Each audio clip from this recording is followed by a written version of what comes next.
Hello students, आज हम शुरू करने जा रहे हैं how do organism reproduce. Life science से ये चैप्टर है। ऑर्गेनिज्म किस तरह से रिप्रोड्यूस करके अपनी तरह के न्यू ऑर्गेनिज्म को पैदा करते हैं। This is the chapter. First of all, what is meant by a replication of DNA? DNA means deoxyribose nucleic acid। DNA की फुल फॉर्म है deoxyribose nucleic acid। और DNA is a genetic material found in the chromosomes of nucleus। Nucleus जो है cell के बीच में nucleus होता है। Nucleus के बीच में थ्रेड लाइक स्ट्रक्चर्स होती हैं जिनको क्रोमोसोम कहते हैं। और क्रोमोसोम के बीच में दो तरह की न्यूक्लिक एसिड्स होते हैं जिनको आरएनए और डीएनए कहते हैं। डीएनए हो गया डीऑक्सीराइबोज न्यूक्लिक एसिड और आरएनए हो गया ribose nucleic acid. Cell duplication या सेल डिवीज़न से पहले न्यूक्लियस में सर्टन चेंजेस आती हैं। ऑलरेडी 9th में पढ़ा हमने, डम्बेल शेप हो जाता है। उसी वक्त क्रोमोसोम में भी चेंजेस आती हैं। तो उसी समय डीएनए की एग्जैक्ट कॉपी एक और तैयार होती है। जैसा डीएनए क्या मदर या फादर के पास था, एग्जैक्ट वैसी ही एक डुप्लीकेट कॉपी उसकी तैयार होती है। एक डीएनए का सेट तैयार होता है और एग्जैक्ट इस कॉपी को तैयार होने को डुप्लीकेशन और रेप्लिकेशन ऑफ डीएनए भी कहते हैं।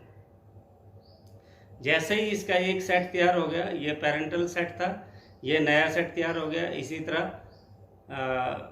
जो है मदर हो या फादर हो, उसमें एक जो है नई कॉपी तैयार हो गई। और ड्यूरिंग सेक्सुअल इंटरकोर्स और whenever the gametes are passed on from male to female, उस सूरत में गैमीट्स के थ्रू ये डीएनए का जो न्यू फॉर्म्ड कॉपी है ये बच्चों में आ जाती है। तो एक कॉपी जो है, एक सेट जो है फादर से और एक सेट मदर से आके आगे फिर एक सेट जो है वो तैयार हो जाता है। तो डीएनए कॉपिंग की इम्पोर्टेंस अब क्या है? बेसिकली पेरेंट्स की जितनी भी इंफॉर्मेशन है या प्रोटीन्स जो बनाने की इंफॉर्मेशन है, ये सब की सब डीएनए में ही होती है।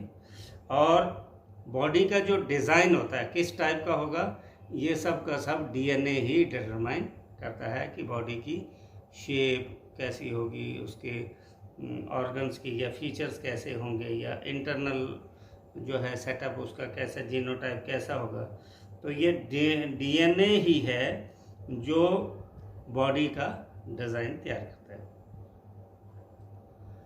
अब जब एग्जैक्ट कॉपी एक डीएनए की तैयार होती है तो कहीं ना कहीं 0.01 या 0.02 या 0.1 वेरिएशन डिफरेंसेस भी रह जाते हैं।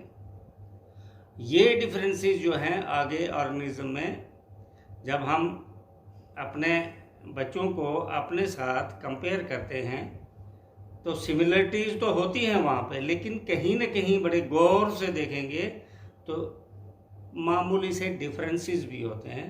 उन्हीं डिफरेंसेस को वेरिएशंस कहते हैं। The differences among the offsprings as compared with the parents, माता पिता से हटके जो उसमें चेंजेस आ जाती हैं उसको वेरिएशंस कहते हैं। अब क्वेश्चन ये है कि ये वेरिएशन स्पीशी के लिए बेनिफिशियल होते हैं लेकिन इंडिविजुअल के लिए बेनिफिशियल हों या ना हो।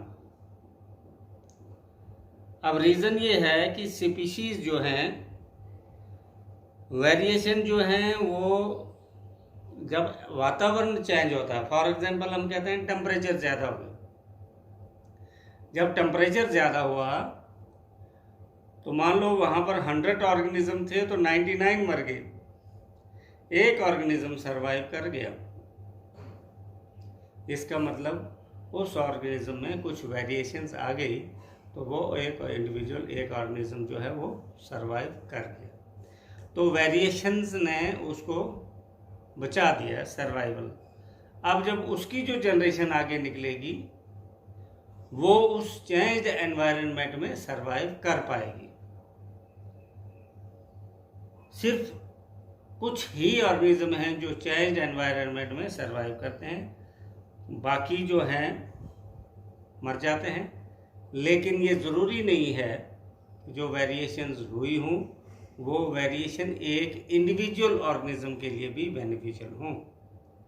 पूरी ह्यूमन स्पीशीज या पूरी उस ऑर्गेनिज्म के नस्ल के लिए ज़रूरी हो सकती है, लेकिन ज़रूरी नहीं है उस जीव के लिए भी ज़रूरी हो।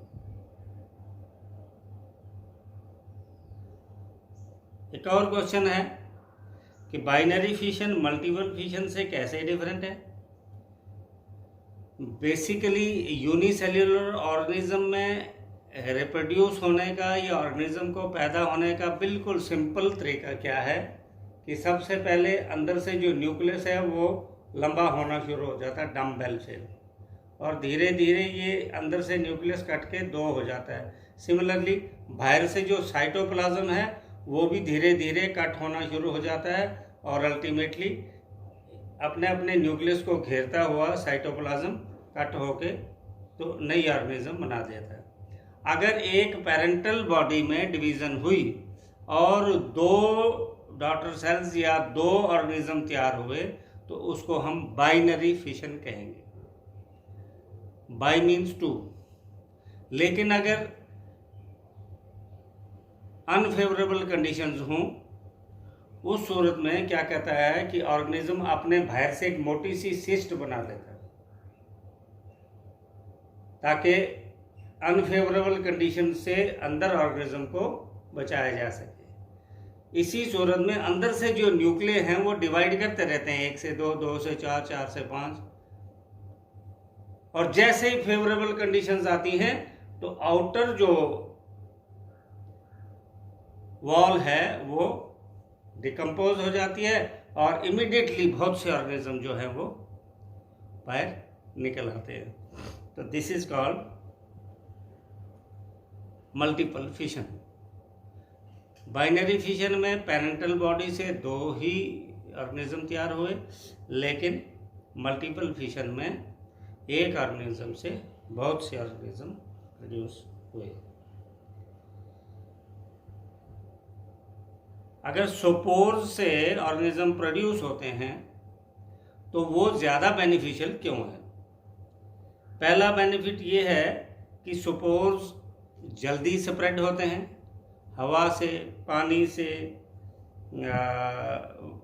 या किसी ऑर्गेनिज्म के थ्रू, तो ये बहुत जल्दी दूर दूर तक जो है स्प्रेड हो जाते हैं। दूसरा, स्पोर्स के बाहर से एक मोटी सी तह होती है जो उसको अनफेवरेबल कंडीशन से बचाती है, और अगर बड़ी सख्त कंडीशंस भी हों तब भी वो सरवाइव कर सकती हैं। तो this was all about today's lesson कि डीएनए कॉपिंग जो है रिप्रोडक्शन में क्यों ज़रूरी है, वेरिएशन स्पीशीज़ के लिए ज़रूरी हैं।